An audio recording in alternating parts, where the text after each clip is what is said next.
Hello, we're glad to have you join us. This is Platform. I'm Ruth Aguwele. Export trade is generally considered as a veritable tool for sustainable economic growth. Nigeria is Africa's largest economy, which is tied to different indices. But looking at the nation's export trade volume in the wake of overdependence on crude oil export, there are challenges that has consistently plagued the nation's non-oil sector, both the demand and the supply. Figures from the Nigerian Export Promotion Council reveals that the value of Nigeria's non-oil export revenue recorded a marginal decrease to $4.5 billion. That was in 2023. Now, the drop represents a 6.3% decline from the $4.8 billion revenue accrued to government coffers. That was in 2022, and $500 million less than the $5 billion target set by the Council for the year. Well, interestingly, there has been consistent efforts by the federal government to improve the nation's non-oil exports and to set the nation in the right trajectory. The Nigerian Export Promotion Council recently launched the World Trade Organization Standards and Development Facility for Sesame Seed and Cowpea, which is aimed at improving Nigeria's sanitary and phytosanitary compliance and reduce exports rejects to the barest. This initiative is largely to change the narrative for Nigeria because food exports, including sesame and cowpea, have often faced rejection due to different reasons. Now, the Nigerian Export Promotion Council coordinates and harmonizes export development and promotion of activities in the country. But how then will this laudable initiative boost non-oil exports for Nigeria? Our focus and platform is beating the odds in trade standards, and our guest is Nonye Ayeni. She's the Executive Director and CEO, Nigerian Export Promotion Council. Thank you so much for joining us, ma'am, on platform. Thank you very much, and thanks for having me here. You're welcome. And just before we bring in our panelists, we'll just take you through a bit of her profile. Nonye Ayeni is the former and pioneer Managing Director of Signature Bank, PLC, one of the newly licensed commercial banks in Nigeria, and she has also served as former Deputy MD for FinTech. She was Deputy Managing Director of Funds and Electronic Transfer Solutions Limited, that's the FinTech, until September 2022, where she served as an independent non-executive director at the FMDQ Exchange. She has also served as General Manager, Zenith Bank PLC, where she was responsible for the strategic management of multiple divisions cutting across treasury and financial services, correspondent banking, business development, e-business, human resources, and human capital management, among others. She served as Group Treasurer at Zenith Bank for more than 12 years and still counting, with more than 25 years in the banking experience. Nonye has expertise and deep understanding of virtually all areas of core banking, with emphasis on international and domestic operations, payments, general management, business development, risk management, customer satisfaction. We can go on and on, but let's leave it there. Thank you for this profile. Actually, I must say it's quite impressive. Thank you very much. All right, and this is where we bring in our panelists, and we have one of our business correspondents here at NTA, Comfort. Amadu Comfort, thank you. Always a pleasure to have you join us on the platform. Let's talk business now. Of course, let's talk business. Always. All right, so but first of all, Madam Nonye, I have to congratulate the council for the feats just recorded. That's the WTO Standards and Trade Development Facility for Sesame and Cowpea. Great initiative. The world it just shows that Nigeria is beginning to do something right, and we're being put on the map, and the world recognizes that, and which is one good step to go. But you came on board, with a renewed vigor. You want to, push for non-oil export, which is what the council, is really pushing hard for. But you came with a different, aspects to that angle. So what is, what is it you met on board, when you came on board? Okay, thank you very much. That's a good question. When I came in, there are a lot of initiatives the council had done so much, you know, and what I'm trying to do is to build on what has been done before, and also to introduce some new things. So we can't just change everything, but they've done a lot, but there's still a lot to be done. And what I came in, I found out that Nigeria is gifted with enormous resources, so much resources. We are blessed. If you start counting, we have almost up to 1,000 agricultural products, including derivatives. And find out that we are looking at how do we develop these products, these non-oil products. And I said, we can't face 1,000 products at a time. So what we did over the past few months is to selectively pick some few products based on the level of production in Nigeria and the aggregate demand in the global market. And then we give it our intensity and focus, so that we're able we've given ourselves within the next 12 months to 18 months, we want to see these products, the volume and the value of the export of these non-oil products double. And that's why we have that mantra we started a mantra we call operations double your export. So if you come to the council, you hear people say operation double. So that's the mantra. Under that mantra, we now layer different initiatives. Some were already in existence, but some we introduced newly. But let me start with the ones we introduced newly. Okay. And then also go to the ones that they had before. We'll break down everything. We'll have time to break it down. Okay. Just give us a summary of the ones. Okay, so we have what we call the export 35 redefined. And I could speak a little bit, I'll give you the, so we picked 20 top products based on this criteria I told you. Then we look at 10 exporters, 10 major exporters for each of these products. Then we looked at 5 markets for each of these products. That's how we came up with 35. So I pick a cashew, for instance, and I look at cashew is one of the top products, agricultural products of Nigeria.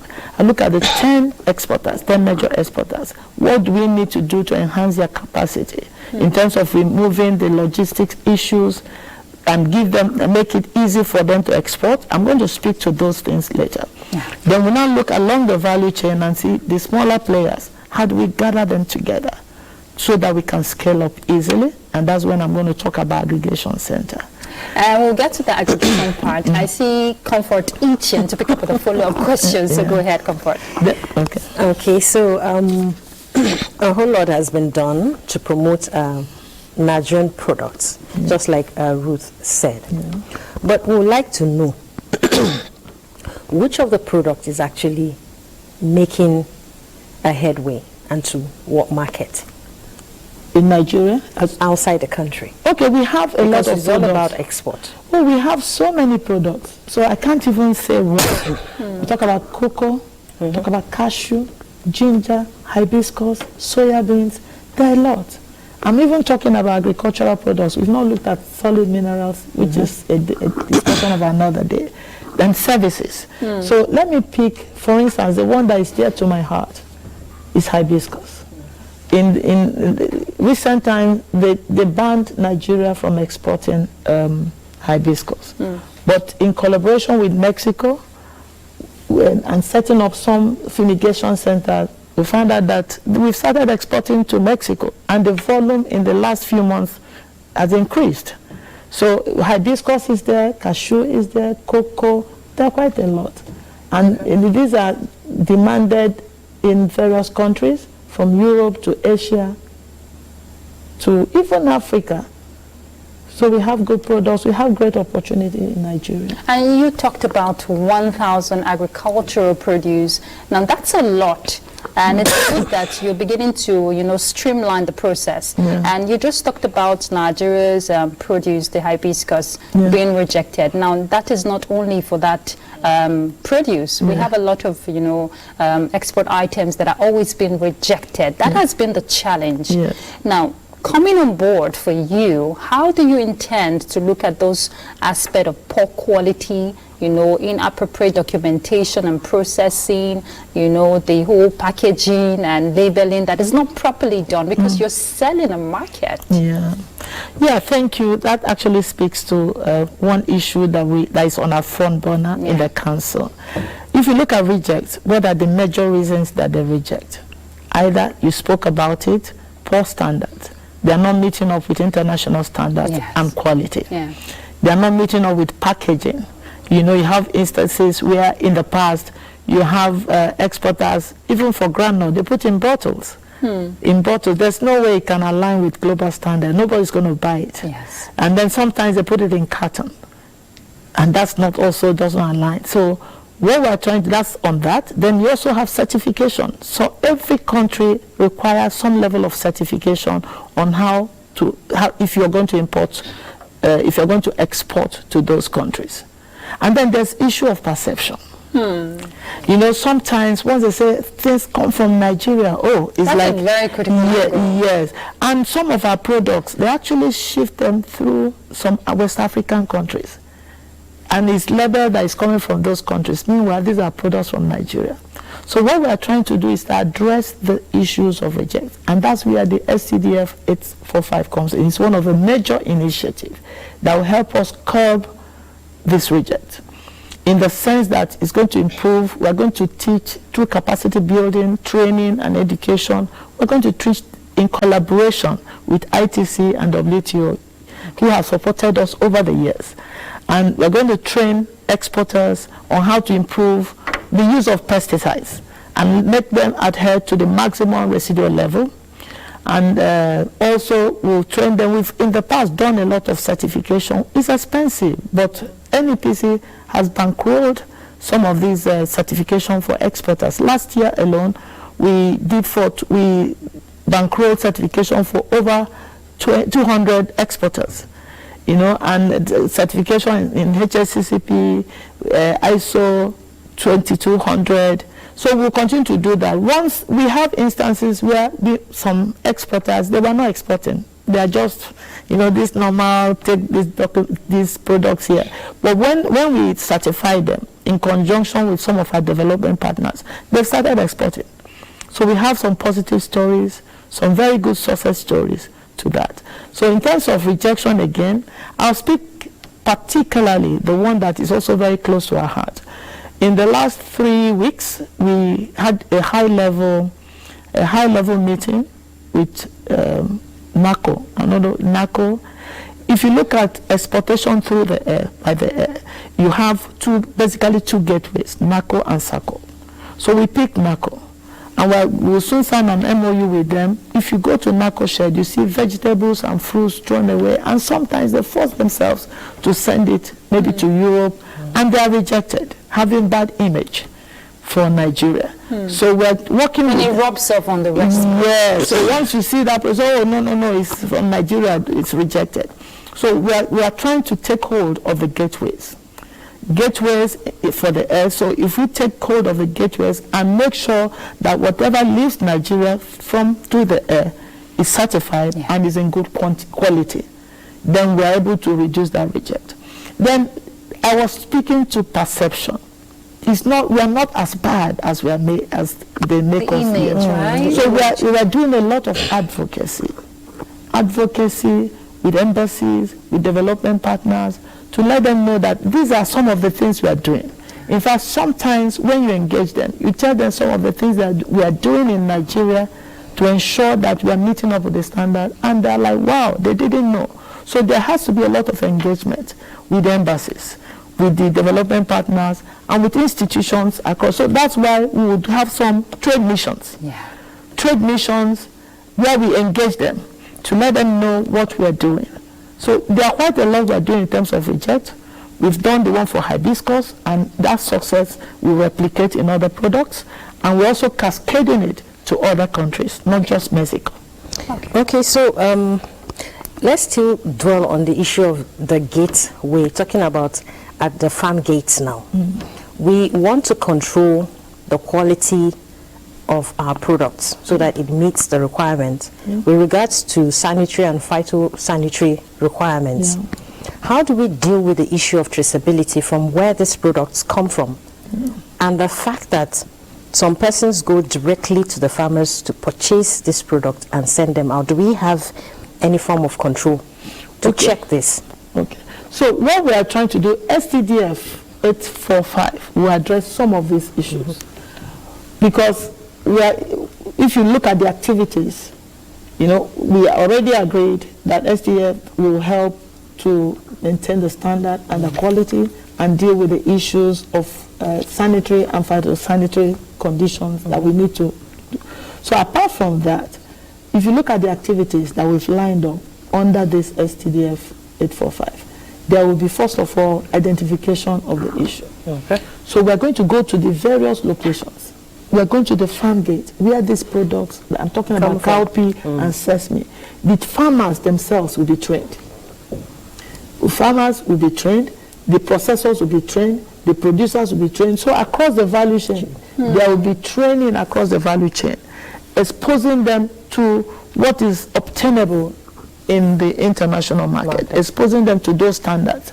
And then there will be M&E to look at what, so it's a whole process. That's why the project is going to be for 3 years.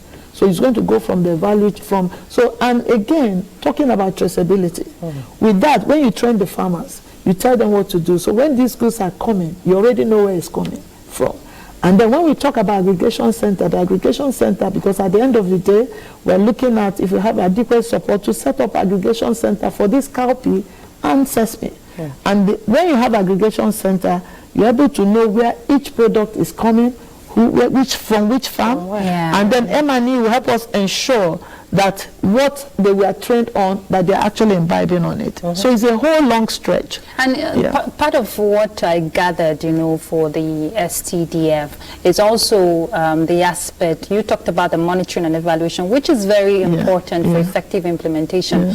Laboratory testing for certification. Now, how would you ensure at every level, because we're talking Nigeria, even though it's the 6 geopolitical zones that will be the aggregation centers, ensuring compliance, total compliance of these procedures. It's very important because you don't want to compromise standards. Okay, thank you. Another great question. Let me start by saying that when we looked at this, because no matter what we do internally, if we do not pass these products through the laboratories, we also have those rejects. So 2 months ago, we had a high-level discussion. The management of NEPC, Nigerian Export Promotion Council, had a high-level engagement in Lagos with NAFDAC. Oh, great. Their management team. So we looked at, we even visited the laboratories. So they took us to all the laboratories in Lagos. So they have different sections. So we've already discussed with them. They are open to our exporters. And we even went ahead to engage them that they need to reduce the cost, which they are open to doing. So we expose them to that. So they can send all the goods. They will take the samples before they are exported. Then last month, we visited the center, another laboratory center in Shagamu. We met with our top management. This is a very good laboratory, top of very good standard. And this laboratory was established by AfriExim, managed by Bureau Veritas. So we had discussions with them. So we're also opening all these exporters to that. In addition, we're engaging them through AfriExim to see how we can set up laboratories in at least 6 geopolitical zones, so that the people will not have to come to Lagos before they test the samples, because those are some of the challenges. So we are also looking at, as we go on, I'll tell you what we're putting in place to help break up the logistic issues. This is also one of the logistic issues. So we engage them, though it requires a little bit of funding, but we believe it will be done. By the time we set up one in the 6 geopolitical zones, then it's easy, it's closer to the farmers, it's closer to the warehouse, and we're able to make sure that they produce before, and even the value-added products, before they leave the country, they are certified and they've gone through the laboratory process. Okay, so having these testings done from Nigeria may not be enough. Because Nigerian testing might certify the products, but when it gets out there, especially with regards to health, you have part of health that certifies these things. So do you have any plan to work hand in hand with the post health authorities like the UK and other countries, because it will definitely still go through those checks? Okay, yeah, very good. We you know, when I started by saying, well, our work in Nigerian Export Promotion Council also involves advocacy. So in doing the advocacy, we also identify the major players in those countries. So we get to know, when we talk about certification, also we get to know what they require. Every country have their own requirements. So it borders on, okay, I'm exporting to, say, EU. We are meeting with EU here. So we are working with them to see what they require. And it's also part of all the projects we are doing, what they require in EU. There are some rejects from EU. We're already working with them to see how we can curb it. And we work with them. Then there's also trade missions. So when we go on trade missions, we are able to meet the relevant stakeholders in those countries, get to know what they want. Then we come back working with different agencies, because it's not only about NEPC. We work with different agencies, Ministry of Agri, NQS, NAFDAC, SON, Quarantine. So we come back and we look at them and see what do we need to do. So a lot of work is going on in that regard. So it's a whole process. Yes. When you're talking about ensuring sanitary, meeting specification, is a whole process from the processing zone, the office, and all that. So it's cost effective. Yes. And we expect MSMEs to also take advantage of this opportunity. Yes. How do you intend to factor them in terms of finance? Because they can't afford to cover the cost of these processing channels. Okay, so that's where that's two things. I would like to look at it from two ways. That's where the NEPC comes in to support. First of all, we support them in terms of, you know, why is it that they don't access finance? Let me even say. That's the thing. The reason, there's fund everywhere. And the interesting thing is that I understand that every bank has an export desk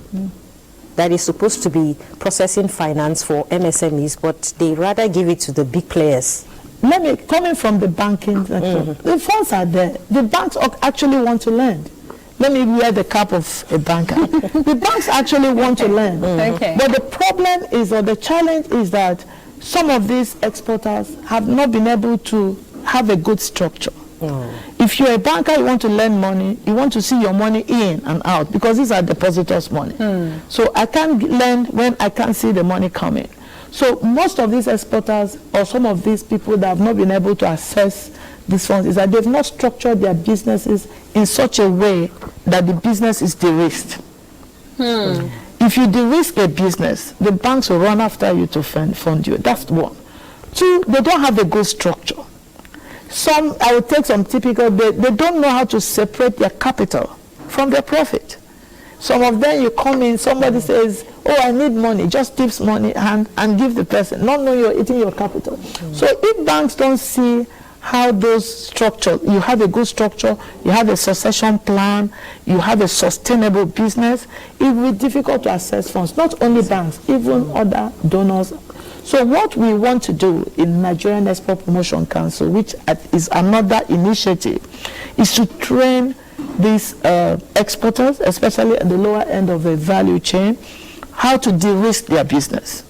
It's not about the volume, it's about how you de-risk your business. So there will be a lot of capacity building in showing them how to de-risk their businesses, so that they're even able to access funds either locally or internationally. You know, it's very critical if you're talking enhancing capacity and they're understanding the dynamics, how the monies or the capital, you know, should be streamlined for their effective business opportunities that will come their way, obviously. Now, you mentioned logistics aspect also. Is that part of the capacity building you're doing? Because advocacy is very important, and it has to cut across the value chain. Now, these exporters, some of them are not aware. When you mentioned the funding thing, that the funds are available, I told you some will readily disagree, because access to information, they say, is power, right? Yes. No, is the advocacy rather, you know, part of that aspect? Okay, so the advocacy, like I said, two things we're going to do is to help them, teach them how to de-risk the business. And then also, in terms of helping them build their capacity, also open them up to where those funds are. Even some banks, they have, speaking to MSME you talk about, some banks have some money earmarked for MSME, and they're not, they are not even discussed. Even I was opportune. Yes. So they are there. So if you look at MS, some banks have those funds, and they are cheap. But if you are not able to de-risk your business, and to the extent that the banks will lend and see the money come back, it may be difficult to access those funds. Even globally, when some of those global funds, they can't access them.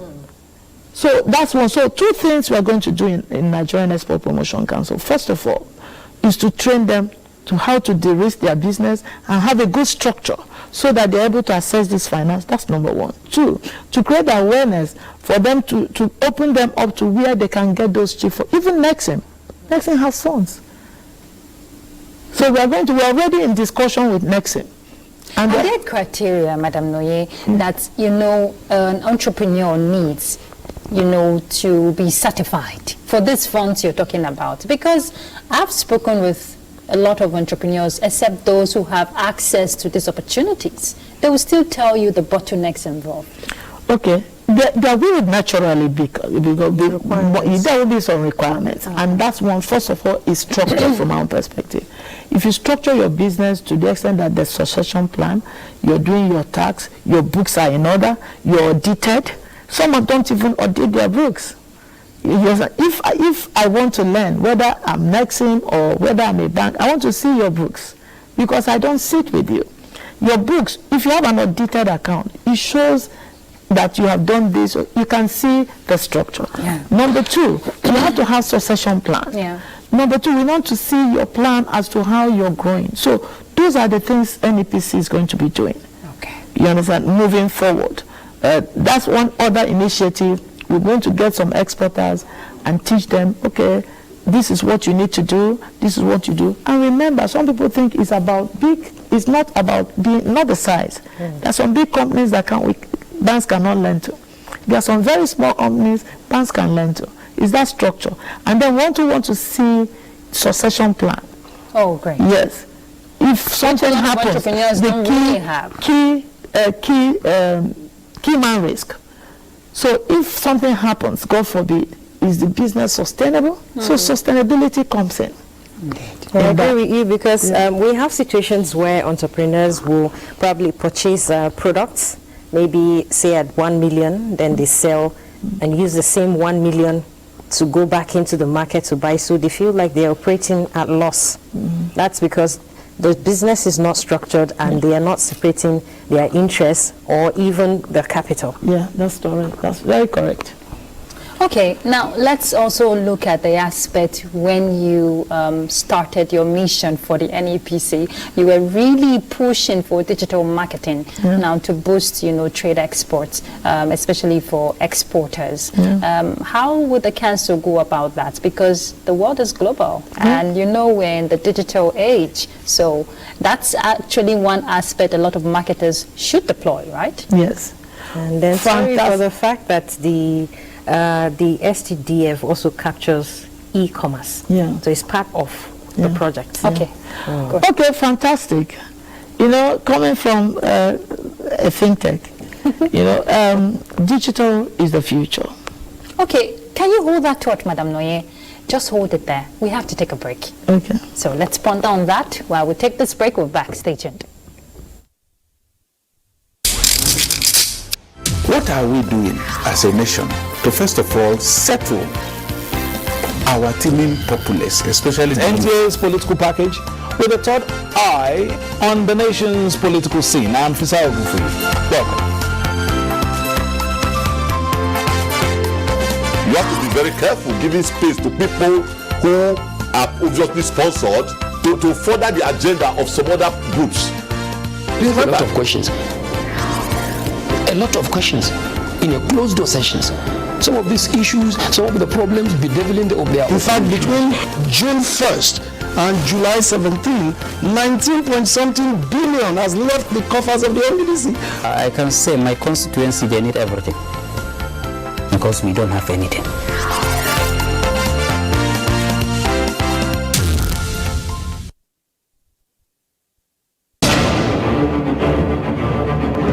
A method for digital literacy is a bot that you can use, you can interact to learn more about digital literacy.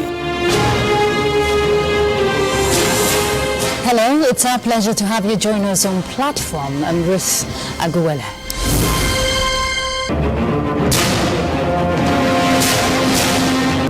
What is the yardstick for measuring everybody's moral integrity? It's critical at this point in time. How daunting has that been for the Institute in getting them abreast with all the legislative procedures? The fact remains that one training workshop is not enough.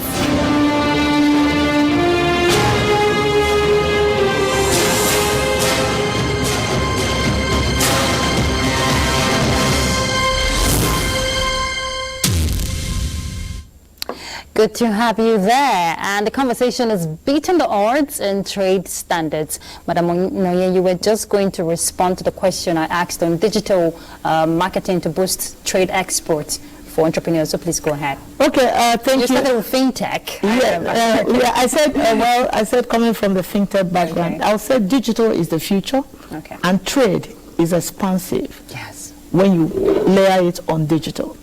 So we can no longer depend on face-to-face marketing or sales.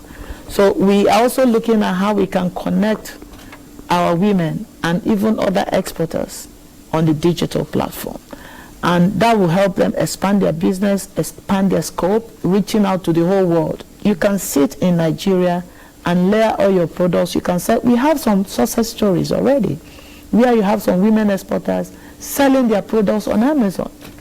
So STDF 845 is will also help us in that regard because it also covers e-commerce.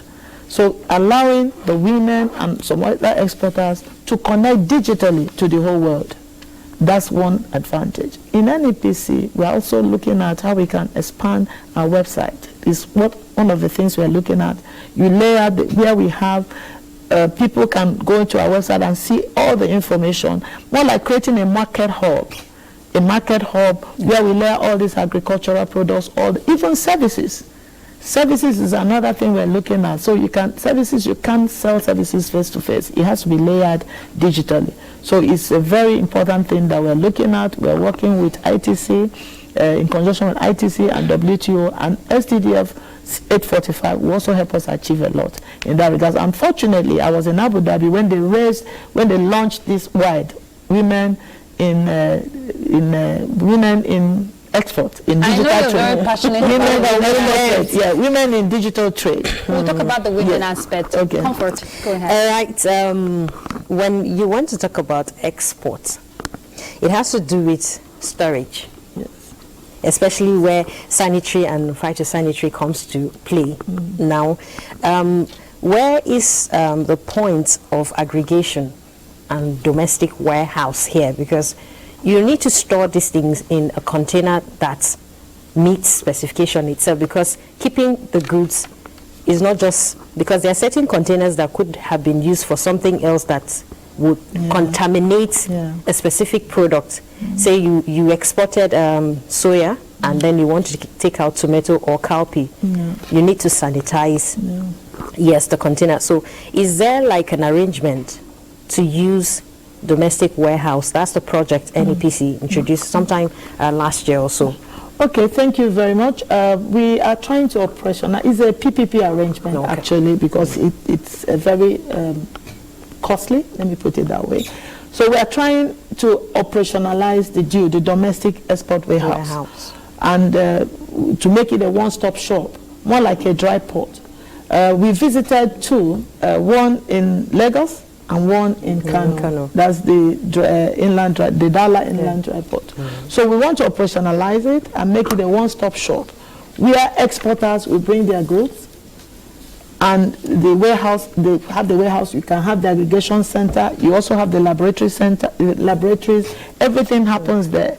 And then we are advocating for all the agencies to also be present in that place. So when you bring your goods, you put it in a container, you process it there, it's labeled, it's containerized and sealed.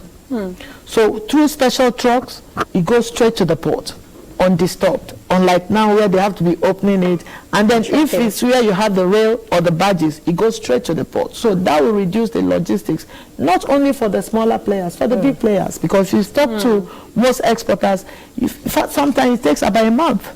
And there are so many disruptions on the road. Especially because of the delay. Yeah, the delay. And this leads to contract cancellation. And if there are some vegetables, they get spoiled. And so those are some of the things we want to do to operationalize the deal. We believe that's a game changer. It's going to change the narrative. It's going to reduce costs for exporters, and it's going to make ease of exportation very good for them. I'm particularly interested in this cowpea and sesame seed, which is the rave now for the council. I'm actually wondering why. Because it used to be shea butter, you know. I think maybe it's because of the value. We heard from the figures you read out, $7.2 billion. That was in 2023. Yes. And there's a target of $9.43 billion for 2028. Now that's a huge prospect there, if you want to look at it that way.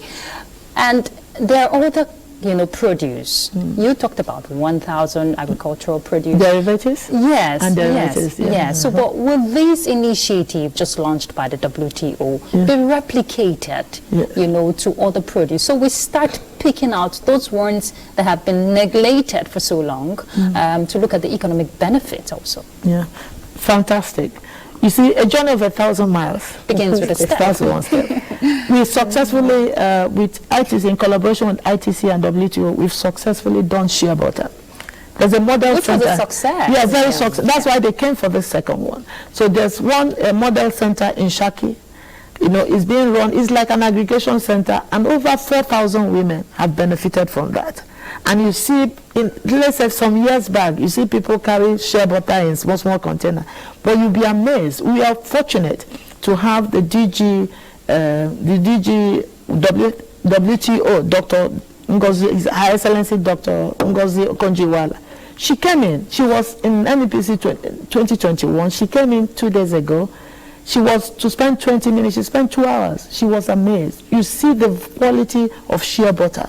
If you see the packaging, and you will so love it. It's comparable to what you can get anywhere in the world. So that success story made them, because it has created jobs too, because it's not only about exportation. We export to get foreign exchange. We're also looking at renewed hope agenda of Mr. President. Bola Excellency Bola Ahmed Tinubu, of renewed hope agenda of job creation, poverty alleviation. So if you look at those areas, if you look at Ilori, we have one in Ilori which is functional. We have in Shaki. It's created jobs. It's alleviated people from poverty. So we said, let's take it on to another 2 products in this case, cowpea and sesame. And we're giving ourselves 3 years. But we don't have to wait for those 3 years. It can run concurrently. By the time we do 1 year, we can expand it to other products. So that's why I said the journey of 1,000 miles starts with one step. But the good thing is that ITC is supporting us. And our Honorable Minister, Dr. Doris Uzoka Anita, her push, her drive, you can't walk with her, you can't sit still. You keep pushing. So we're also looking at other products, to run concurrently as we move on, maybe after 1 year. So there's a lot going on. And in the next few years, we have a lot of them. And it's good we're seeing women at the helm of affairs taking this decision. From the minister to you, I'm heading somewhere. The She Trade Nigeria Hub.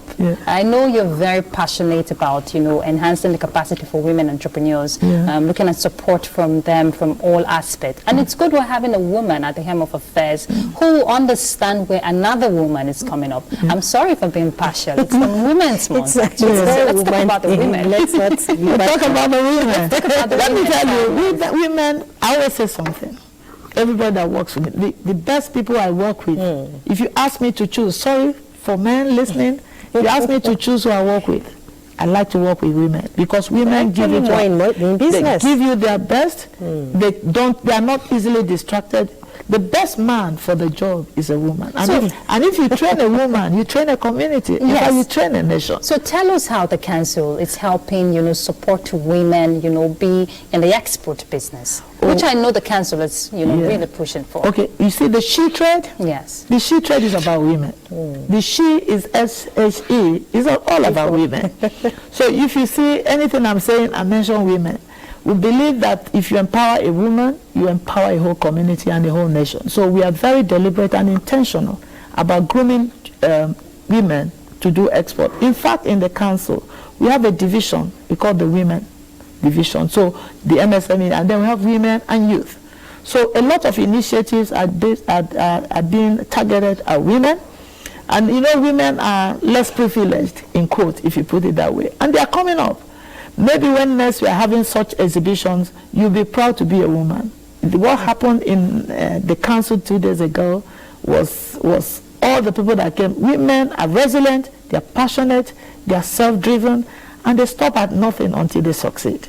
What about those in the rural areas? Yes, we are leveraging on 36. NEPC has operations, state offices in 36 states. So whatever is happening at the center is happening in the locations. It's unfortunate. One of the things we want to do is also to showcase what we do. Every month there's at least 1 or 2 trainings on women and all that. We have even desks. In all the 36 states, we have a desk for women to also help them come up. And they train them, capacity building in terms of good agricultural practices, how to do farming, how to gather them together. We have that going on across the 36 states of the Federation on a regular basis, leveraging on our state offices.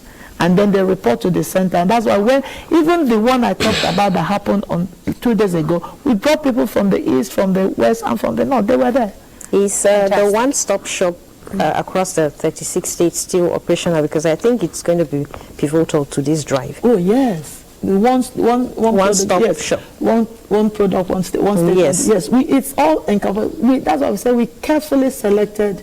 I think that's OSOP or something. OSOP, yes. We carefully selected those 20 products. So you see that maybe if you pick cocoa now, it's in 3 different states. So every state is represented. So all those one state, one product, that also is represented in our 20 product. There's a whole lot going into pushing for Nigerian products to be on the shelf of every country and not just Nigeria. And we will get there. We will get there, definitely, but there's a whole lot of informal businesses going on that makes it look like Nigerian products are not getting out because of in-person export. People travel and they carry their products with them. So it's not reflecting to show. That's why we have statistics coming out and it looks like maybe the export volume is dropping. Thank you. So what is the NEPC doing, or are you planning to work with the relevant agencies to curb this? It cannot be stopped. I know, like Hadejai, it's a spot where things go out of the country unchecked. So how do we deal with that? Okay, we thank you very much. If when she started, they said the volume dropped. Honestly, it didn't drop. Actually increased. But you begin to see a lot of informal trade which has not been captured. So one of the things we are doing. That's why it's not being captured. Yeah, so you're looking at the formal trade. The formal trade is there, it's increasing, it's a lot. But if you look at, even if it dropped marginally, it's increased over the years significantly. But it's not a drop actually because there's a lot of informal trade. We recognize that in the council. So 2 things we are doing. One, to see how we can gather data. Because those data are there. It's informal is informal. Both in the north, in the west, and in the south. There are 3 major hubs major hubs in terms of informal trade in the north. So what we've done is to identify those and then work with these. If you talk to them, because we've engaged them, we are also going to work something out to have an MOU with them. They want to do formal trade, so we're also going to train them. So we've identified them, so we know with them. The second thing is to identify those outlets, the border markets, the motor parks, Where are they in the south? Is it Oron? Where are they in the north? Where are they the in boundaries are very easy. Yeah, so we've identified them, and we are beginning to work with them to at least first of all capture data. We've also engaged them to see what are their challenges, and they've told us their challenges. So that's where advocacy comes in, where we can see how do we remove these challenges or mitigate it or reduce it so that they are willing to come to the formal sector. So we've engaged them in, so we are working on that, we're baking it. But something very critical is the aspect of intra-African trade. Yes. Now, there's a huge benefit, around that. While you're talking about the whole border aspect, Nigeria do business, you just see, we have neighboring countries we do business with, but like you said, they're not being captured because a lot of them are informal. So how would the Council leverage on the African Free Trade Continental Agreement, to boost a well-structured trading and export within the African continent? Let's even, harmonize what we have as Africans before we're thinking outside. We're not saying we shouldn't do, Thank you very much. Charity begins at home. Yes. In the Council, we've dimensioned it. We have within that space 1.3 billion people. That's the largest trading bloc in the world, region. So, and there's a lot happening there, most of them informal. So the NEPC is working with the National Action Committee Group to see how we can partake of that. There's also, and you see, we're also working with Custom because Custom will also give certification for the products. So there's a lot of capacity building going on there. We're a member of that committee. We just joined. So we're working with them to let everyone know the products and then first of all get certificate of origin. Once you have that certificate of origin, remember it's quota-free, it's tariff-free. But if you don't have the certificate of origin, you will not benefit. So we are training. There's a lot of capacity building, training in that area to open them up. Then there's this guided trade initiative as well of the AFTA. So we see that as a game changer, and the opportunities are there. And I like what you said. If we look at the opportunities within African continent, we would, if we harness the opportunity, to do a lot. If we had a meeting where we are looking at, you can be sending something to Europe, and then Europe will send it to another country. So why don't we get together and make sure that within the continent, and it's expensive. When I send from Nigeria, I send it to US. US will just do some little value addition. It comes back to Nigeria, to maybe to Ghana.